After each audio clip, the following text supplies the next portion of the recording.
I'm Mark Weiss. Welcome to Wisdom Applied. The physician subsidiary entity is a physician alignment model that's sold as a kinder, gentler, freer alternative to direct hospital employment. But is it kinder, is it gentler, and is it freer? Although there are various alternatives to setting up the subsidiary model, generally the assets of a medical group are sold to the hospital.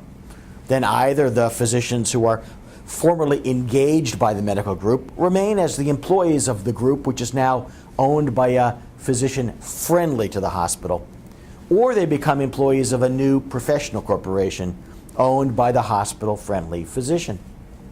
The notion is that although the hospital essentially owns the group's physicians, subject to rights retained by the hospital, control the medical group's board of directors.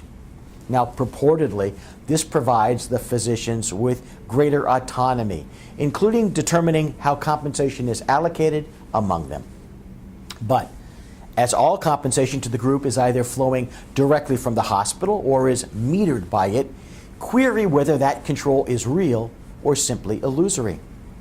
The physicians do have more control over how the allowed sum is allocated among them, or at least the board or the officers of the subsidiary hold that control.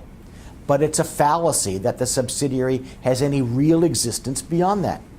The upside has been completely capped.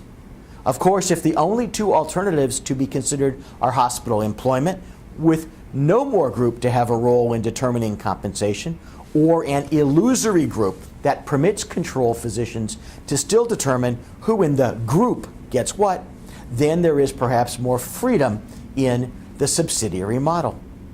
But it's the same degree of freedom that exists within the giraffe enclosure at the Santa Barbara Zoo.